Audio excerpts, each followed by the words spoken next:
खुदावंद यीशु की अंजील मुकद्दस लूका के मुताबिक उसका 9वां बाब 7 से 9 आयत तक।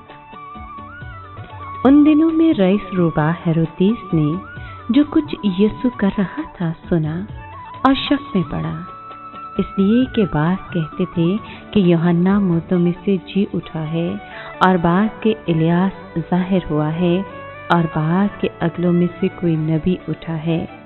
लेकिन हेरोदेस ने कहा कि मैंने यूहन्ना का तो सर कटवा दिया, अब ये कौन है जिसके बाबत ऐसी बातें सुनता हूँ। पर वो उसको देखने की कोशिश में रहा।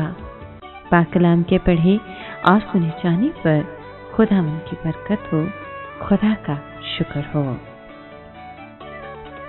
अजीज दोस्तों, हेरोदेस बादशाह ने अपने भाई फिलिप्पस की बीवी हेरोदियास से शादी कर ली थी। इस वजह से यूहन्ना बपतिस्मा देने वाले ने उसे मलामत की। तब बादशाह ने गजबनाक होकर यूहन्ना को कैद खाने में डालने का हुक्म सादर फरमाया, जहां पर यूहन्ना 1 साल से ज़ायद अरसा कैद रहा। ताहम कैद के दौरान उसके शागिर्दों ने उससे मुलाकात का सिलसिला जारी रखा। उन्होंने उसे यीशु के किए जाने वाले बहुत से मौजज़ात की बाबत बताया, जिनमें से सबसे ज़्यादा हैरत अंगेज मौजज़ा नाइन नामी शहर की बेवा के जवां उम्र मुर्दा बेटे को जिंदा करना था।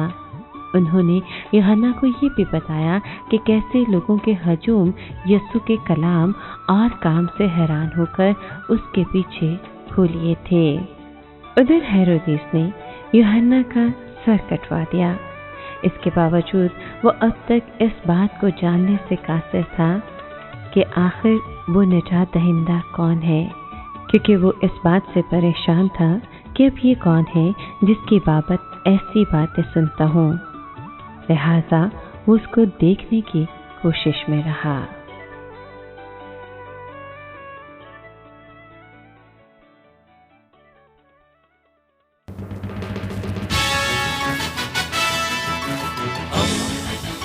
दोस्ती का पैगंबर, रेडियो वेरितास एशिया।